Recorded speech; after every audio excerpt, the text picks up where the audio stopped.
Oi, oi, pessoal! Antes de começar o episódio de hoje, um recadinho bem rápido. Ainda dá tempo de entrar para o CC Club, que é a nossa comunidade online, com 70% de desconto. Mas é só por mais uma semaninha. A ideia era fazer essa promoção em fevereiro, para comemorar várias novidades do CC Club. Mas se você tem escutado os últimos episódios, sabe que a nossa vida virou de cabeça para baixo. Agora que as coisas estão voltando ao normal, a gente está retomando ao trabalho e decidimos deixar o desconto aberto até o fim do mês. Então, se você curte esse podcast, vai adorar o CC Club. A gente criou esse espaço especialmente para quem acompanha a gente por aqui. Se você estava pensando em entrar, agora é a hora de aproveitar e garantir a sua assinatura com um super desconto que é de 70%. No final do episódio, a gente explica melhor como funciona e, claro, você sempre pode falar comigo ou com o Foster se você tiver qualquer dúvida. Bora pro episódio? Então vamos lá! Oi, Foster. Oi, Alexia, tudo bem? Tudo e com você? Na verdade, não está tudo bem, não. Por quê? Porque eu estou com muito dor de cabeça. E também é um sábado e a gente está basicamente no sótão. Não, é no porão. Sótão é em cima e porão é embaixo. A gente está no porão de nosso coworking. Num sábado eu estou com dor de cabeça, então um pouco irritado. Mas eu estou muito feliz de estar aqui com você gravando o podcast. Ah, que bom. Então é um mixed feelings. Como é que você falaria isso em português? Ai, é Combinação de... uma mistura de emoções. Tá bom. Então, Alexia, a gente vai falar sobre o que hoje? Nós vamos falar sobre Fernando de Noronha, Uhum. que parece o nome de uma pessoa, mas na verdade não é. Me lembra muito do Fernando Pessoa. Sim, mas é muito diferente uma coisa da outra. Não tem nada a ver. Não. A gente vai falar sobre Fernando de Noronha, que é um arquipélago brasileiro do estado de Pernambuco. Amor, a gente pode começar com o nome da ilha, porque é muito difícil para mim, não sei porquê. Pode falar para mim? Fernando Fernando, essa parte é fácil. de Noronha. Noronha. Perfeito. Tá bom assim? Tá ótimo. Então fala rápido. Fernando de Noronha. Nossa senhora. Fernando de Noronha. Você praticamente não fala o Fernando, entendeu? É tipo Fernando de Noronha. Fernando de... Você fala como se fosse Fernão de Noronha, entendeu? Fernando de Noronha, Fernando de Noronha. Tá, eu vou tentar com um ritmo normal. Fernando de Noronha. Perfeito. Noronha. Noronha é uma palavra difícil. Noronha. Tá bom. Normalmente os meus alunos têm mais dificuldade com LH do que com NH. Não, acho que essa palavra aqui é difícil porque você tem o noro, que às vezes o R é difícil para qualquer falante que é a língua nativa em inglês, né? E também você tem o NH. Sim. Tudo junto. É muito complicado. Mas está ótimo. Noronha. Noronha. Perfeito. Então, vamos lá com o episódio. Bom, como eu disse, é um arquipélago brasileiro no estado de Pernambuco. Você entende quando eu falo o que é arquipélago? Sim, a gente tem a mesma palavra em inglês, é igual.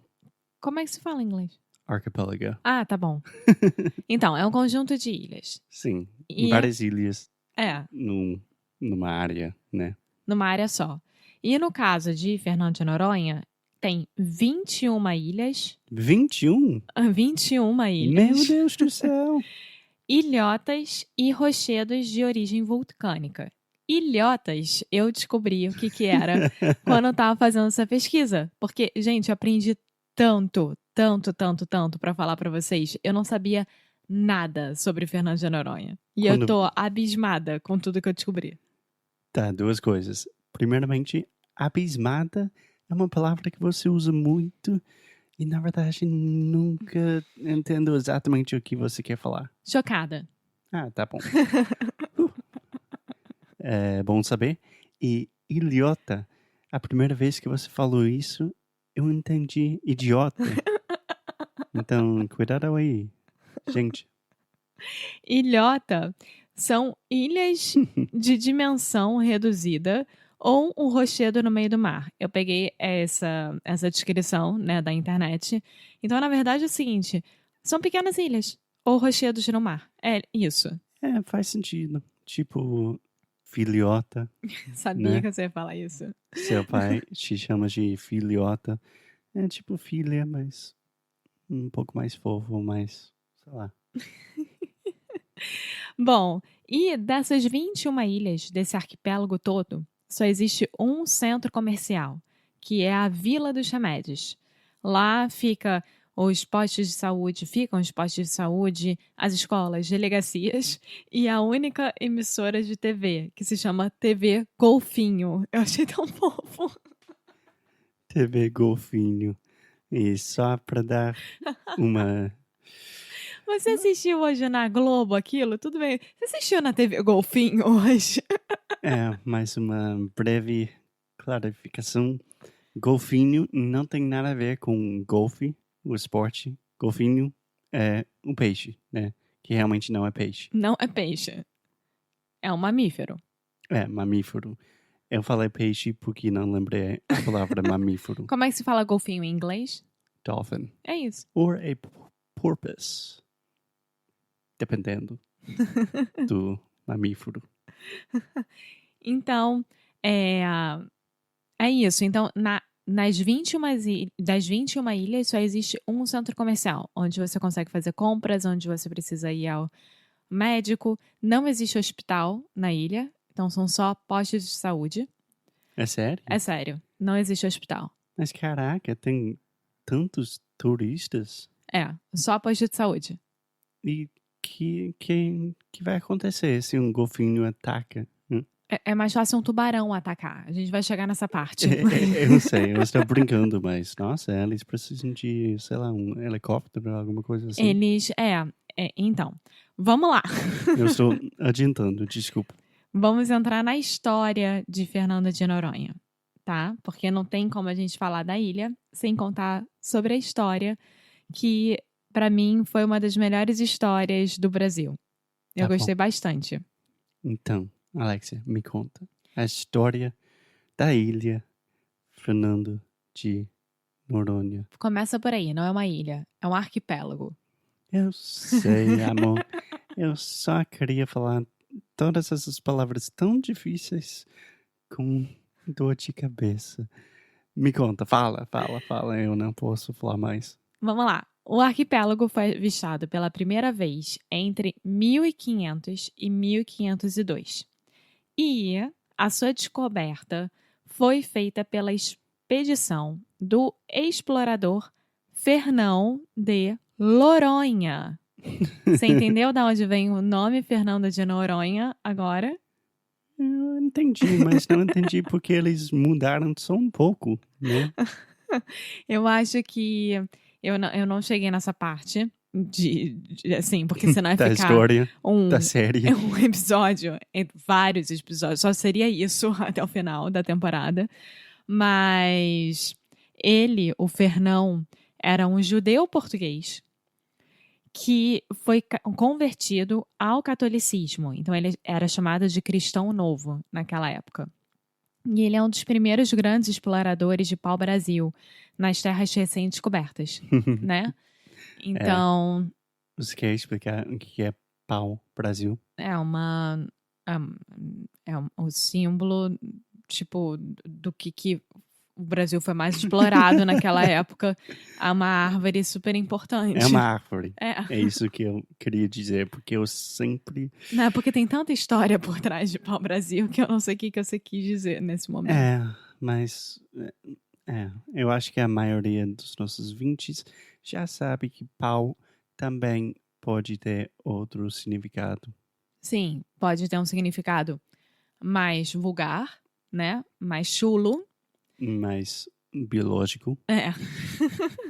Anatômico. Anatômico? É assim que se fala de anatomia? É, acho que é. É, Não sei, enfim. você está perguntando isso para mim? Mas a primeira pessoa que descreve sobre o arquipélago e conta sobre o arquipélago foi Américo Vespúcio, que Ah, é? é, É, mas é nosso, cara. que na época era um mercador, navegador, geógrafo, cosmógrafo italiano e também explorador de oceanos ao serviço do Reino de Portugal e de Espanha. Ele viajou pelo Novo Mundo escrevendo sobre essas novas terras. Então, por isso que esse homem foi para vários lugares e ele que descreve tudo para o Reino de Portugal e de Espanha na época. Mas caraca, ele tá. Eu imagino que os Estados Unidos da América vem do Vespucci. Nossa, Vespúcio. eu falo Vespucci. Vespucci. Mas esse cara estava super ocupado, nossa. Sim, sim. Enfim. Bom, e aí durante os séculos 16 e 18, Eu preciso dizer que números e Alexia não são os melhores amigos.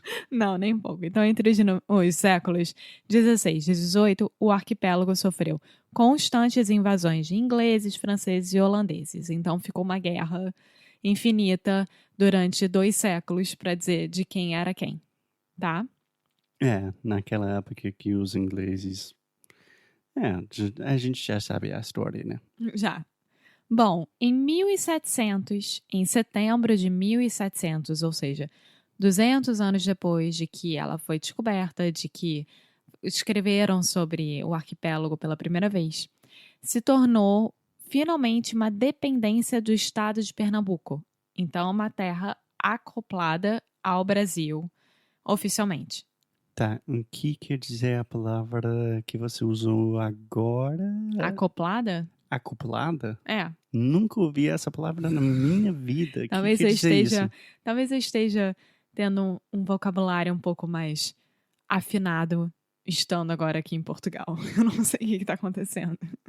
Não, eu acho que não tem a ver com isso. Eu acho que você realmente fez uma pesquisa e. Mas não está escrito acoplado aqui. Você pode ver. Então me explica. O que quer dizer? Quando você acopla uma coisa na outra, você junta uma coisa na outra.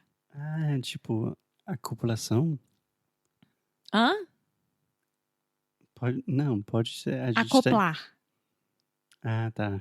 É que a gente tem uma palavra bem parecida em inglês que tem a ver com o sexo. Gente, não sei onde minha mente está hoje. Desculpa, pau Brasil. Bom, então se tornou dependência de Pernambuco, virou oficialmente uma parte do estado de Pernambuco. Mas logo depois, em 1736, foi de novo invadida pelos franceses, porque eles não desistiam das nossas terras naquela época, e ficou sendo chamada ficou sendo chamada durante o ano de 1736 até 1737 de Île Dauphine. Então, realmente, os franceses foram lá, colocaram a bandeira da França, mudaram o nome e começaram a chamar de Île Dauphine, que é a Ilha dos Golfinhos. Dauphine é golfinho. Eu estava imaginando, né?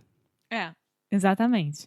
E aí, só em 1737, uma nova expedição de portugueses, brasileiros, índios, o que fosse naquela época, expulsou os franceses finalmente de lá. Tá bom, parabéns. Alguma pergunta até agora? Ou não? Tudo certo? Amor, eu tenho tantas perguntas, porque é muita história. Já tem francês, já tem golfinhos. Pode continuar com a história.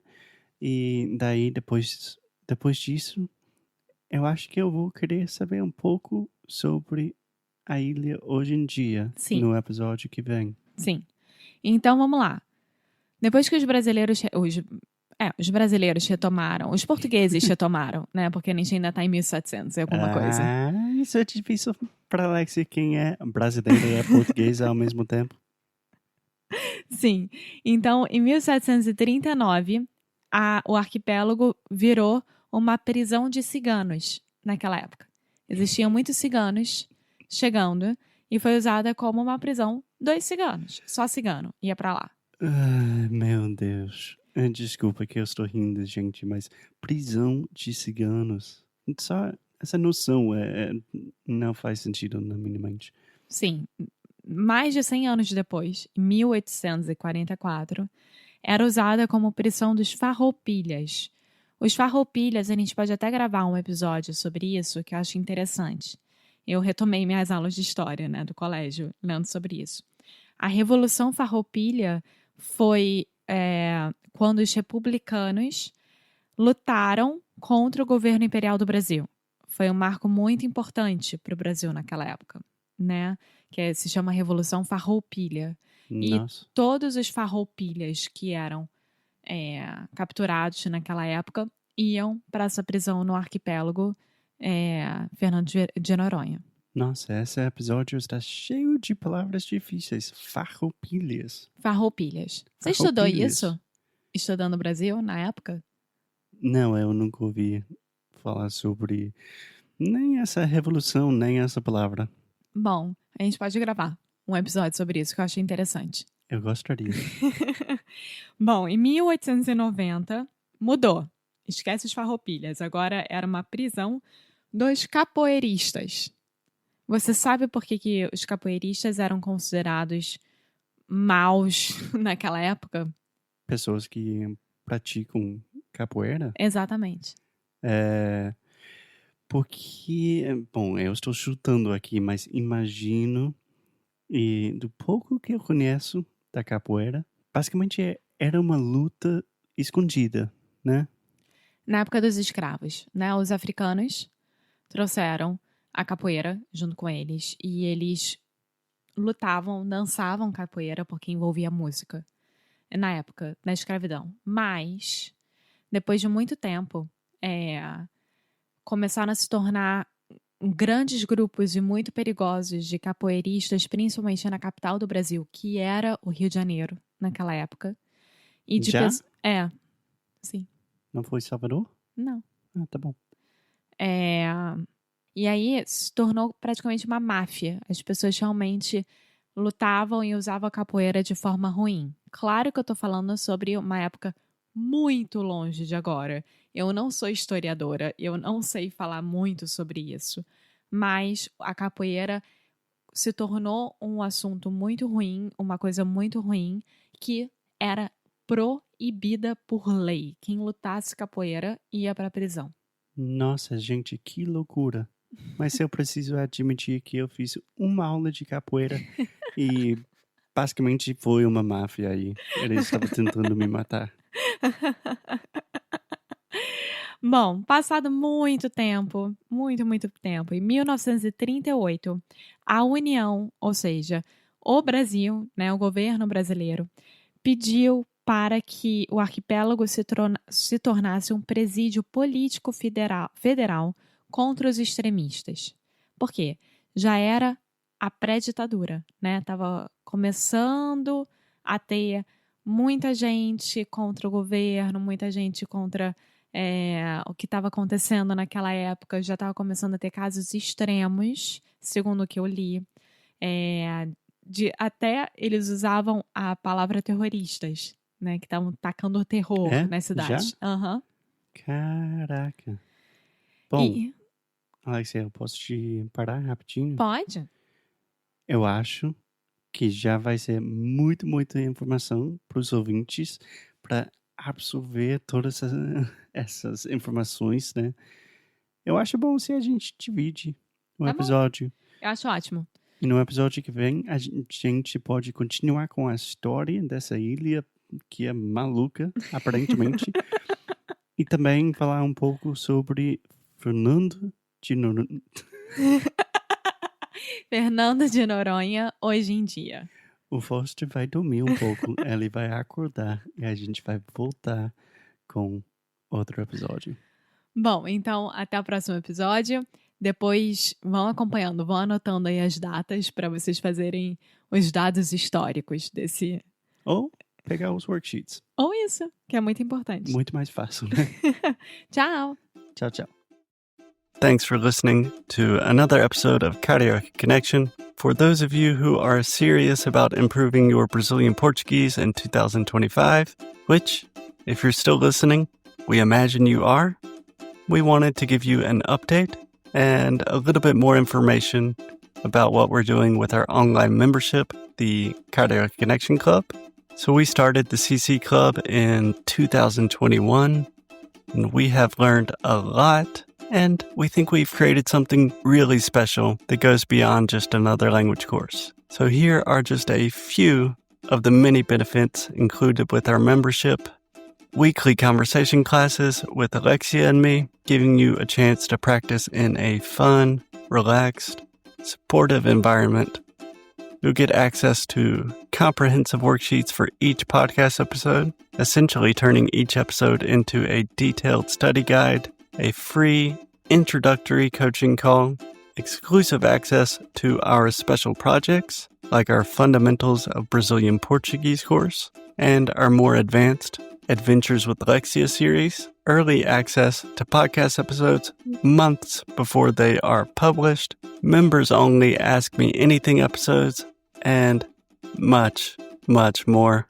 Because we believe that language learning should be accessible, we offer a full scholarship option to ensure money never stands in the way of your Brazilian Portuguese learning goals. So this month, we are offering our annual membership for only $99. So for less than $10 a month, you can continue improving your Portuguese, connect with a community of like-minded, super cool Brazilian Portuguese learners, and support an independent podcast.